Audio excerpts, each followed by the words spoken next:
Pak Pungkas, kalau kita lihat secara tren dalam 10 tahun terakhir, sebetulnya perkembangan ekonomi Indonesia bisa dikatakan peningkatannya cukup signifikan. Tapi ternyata dari segi tingkat penurunan kemiskinan, kemudian juga Gini rasionya, ini tidak begitu signifikan Pak.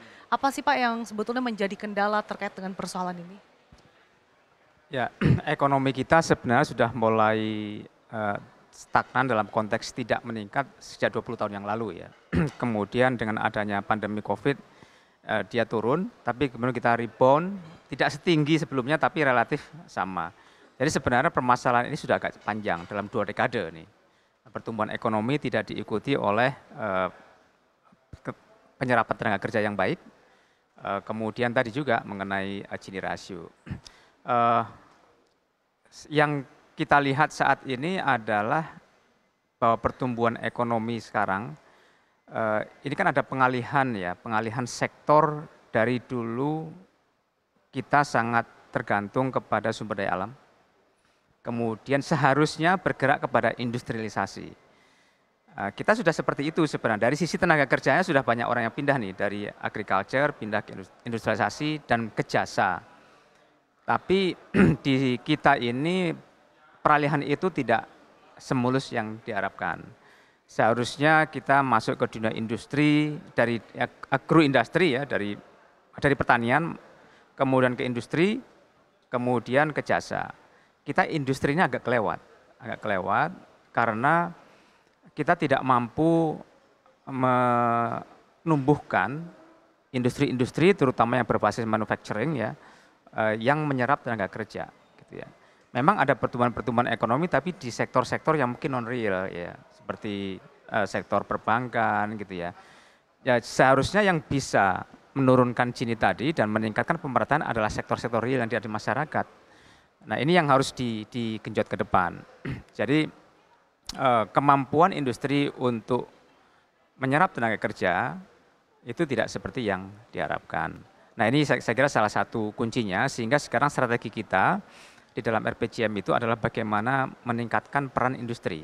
Salah satunya adalah melalui manufacturing, hilirisasi produk pertanian, hilirisasi mineral misalnya. Sehingga kalau kita menjual produk pertanian itu bukan menjual barang mentah, tapi diolah dulu. Edit value-nya. Edit value itulah yang sebenarnya menjadi satu mata rantai yang dapat mendatangkan pekerjaan, mendatangkan penghasilan. Tambang misalnya, kita tidak hanya jual coal-nya saja atau batu baranya, tapi diolah dulu. Nah itu salah satu yang seharusnya kita lakukan ke depan dan menumbuhkan industri-industri itu. Nah syarat untuk industri itu tentu satu sumber daya manusia. Resources mungkin kita sudah punya gitu ya. Teknologi, nah ini juga menjadi isu. Jadi sains and teknologi dan inovasi harus bisa mendorong itu. Kalau tidak, lompatan itu tidak. Yang keempat tentu capital. Bagaimana mendatangkan modal-modal untuk membangun industri itu.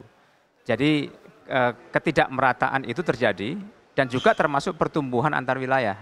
Jadi ada yang daerah Jawa ini terpusat ya industri, tapi daerah-daerah lain kurang tumbuh dengan bagus. Sehingga terjadi perbedaan status penduduk termasuk kemiskinan antar wilayah.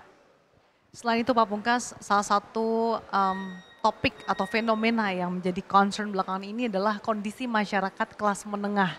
Meskipun memang saat ini masuknya ke kategori rentan begitu Pak, tapi seberapa besar sih potensi masyarakat kelas menengah ini akan terjun atau bahkan terus berkurang menuju ke rentan miskin atau bahkan masuk ke kategori miskin Pak?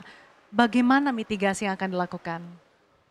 Ya, kelas menengah kan memang juga ada beberapa golongan ya, ada menengah yang atas, ada menengah yang bawah. Terutama yang menengah bawah ini saya kira yang sebagian besar dari golongan menengah itu kan di golongan menengah ke bawah. Ada beberapa yang memang berada di daerah rentan ya, rentan itu dengan masalah sedikit bisa jatuh. Kita selama ini fokus kepada yang paling bawah, yang orang-orang yang miskin ya, supaya dia dapat bertahan, dapat meningkatkan penghasilannya karena memang itu menjadi prioritas utama. Nah, yang menengah ini saya kira fenomena yang harus kita tangani dengan baik karena sebagian besar masyarakat Indonesia ada di situ.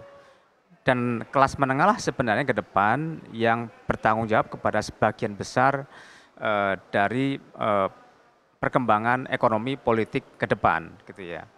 Nah, yang kita harus lakukan adalah, sekali lagi ini karena terkait dengan kemiskinan ya, pasti dari sisi pengeluaran, dari sisi pendapatan. Kalau dari sisi pengeluaran, nah ini masalah individu. Sekarang ini juga masih banyak sebenarnya pengeluaran-pengeluaran yang kalau kita lihat kelas menengah yang mungkin kurang produktif. Ya, contohnya merokok. Nah, kalau saya karena dulu terkait dengan kesehatan itu, merokok itu pengeluarannya besar sekali. Dan itu banyak sekali, sebagian besar penduduk dewasa laki-laki itu merokok. Ya, itu satu potensinya adalah ya uang untuk belanja merokok, kedua adalah kehilangan produktivitas karena sakit dan seterusnya gitu ya. Nah kalau dari sisi penghasilan, memang ini bukan hal mudah karena terkait dengan supply dan demand. Kalau kita bilang pekerja gitu ya, apakah ada industri yang bisa menampung kepada kelompok menengah ini? Kemudian apakah dari sisi supply-nya, apakah kemampuan dari individu itu untuk bersaing itu ada? Nah, kalau kita lihat di dalam program-program yang ada sekarang, banyak juga ditujukan kelas menengah, terutama mereka yang kehilangan pekerjaan tuh. Kehilangan pekerjaan, itu rentan itu jatuh ke miskin, walaupun tidak ada mungkin bukti statistik ya, tapi secara intuitif kita bisa lihat bahwa mereka yang golongan menengah ke bawah ini, bila pekerjaannya tidak ada bisa jatuh ke miskin. Sehingga salah satu yang dilakukan oleh pemerintah adalah jaminan kehilangan pekerjaan itu, reskilling, jadi bagaimana mereka dilatih lagi, ditingkatkan pengetahuannya atau alih profesi, pengetahuan baru.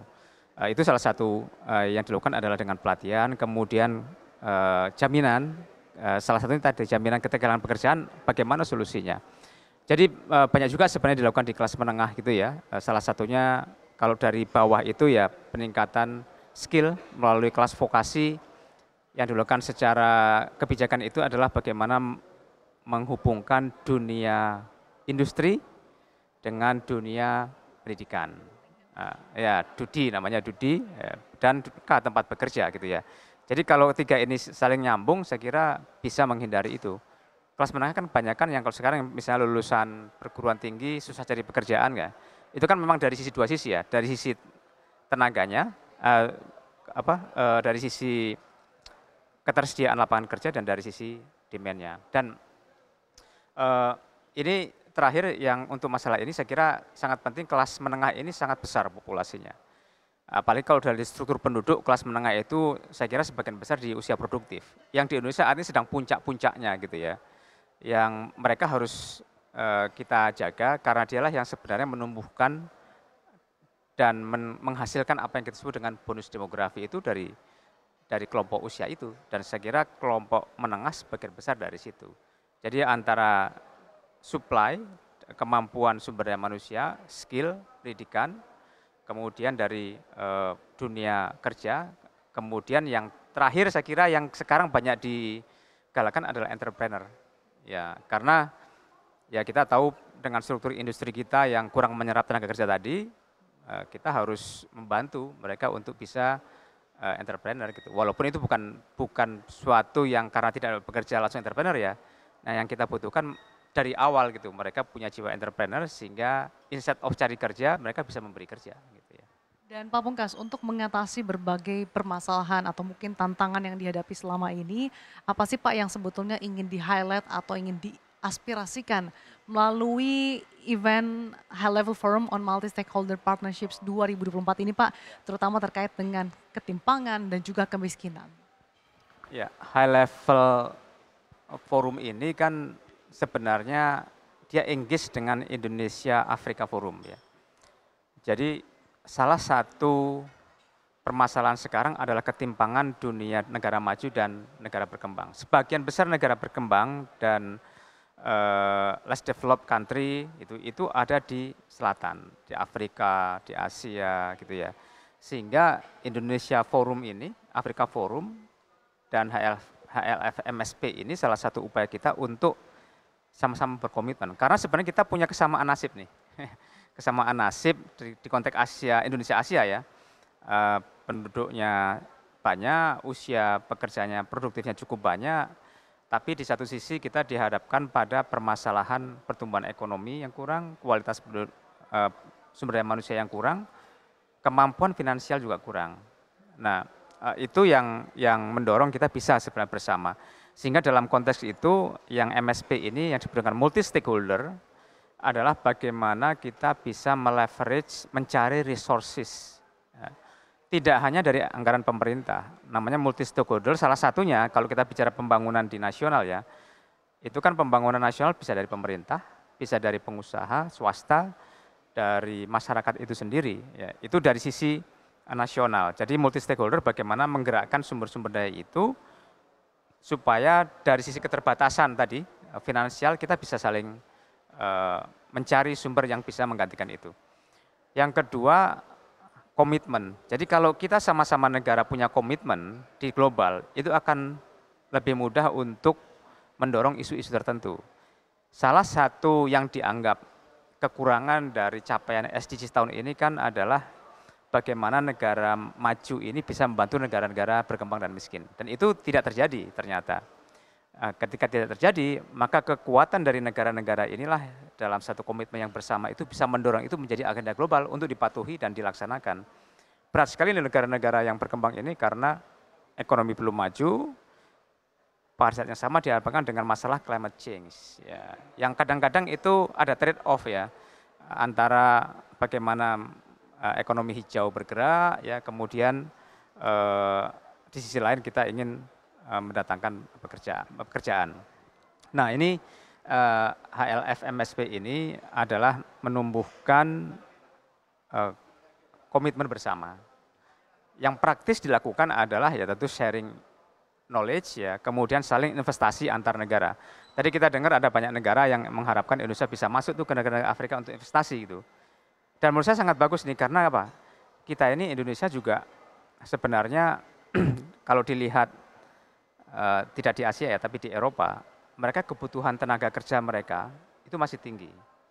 Jadi saya punya data sekarang itu sebenarnya secara nasional market luar negeri untuk pasar Indonesia ada sekitar 1,3 juta. Tapi yang terpenuhi itu hanya sekitar 120.000. Kenapa tuh Pak? Ya karena skill tadi ya, karena 60.000 malah ya. Jadi karena skill kita nggak bisa compete untuk bekerja di luar, gitu, sehingga apa yang menjadi peluang kita di luar negeri itu tidak termanfaatkan dengan baik. Karena kita berbicara mengenai skill ya, mengenai skill workers, orang yang punya skill. Sebagai contohnya perawat, gitu ya. Ya paling sederhana adalah kemampuan komunikasi. Ya, perawat kita mungkin bagus ya, tapi nggak bisa bahasa Inggris misalnya. Jadi kita nggak bisa bekerja di negara-negara berbasis bahasa Inggris. Ya.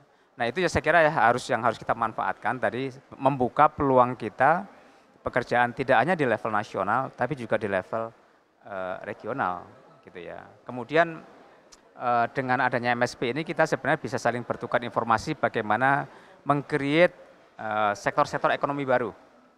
Kemarin kalau nggak salah sudah diskusikan mengenai green economy. Ya, jadi ekonomi yang selama ini mungkin tidak digarap dengan baik, tapi potensinya luar biasa gitu ya.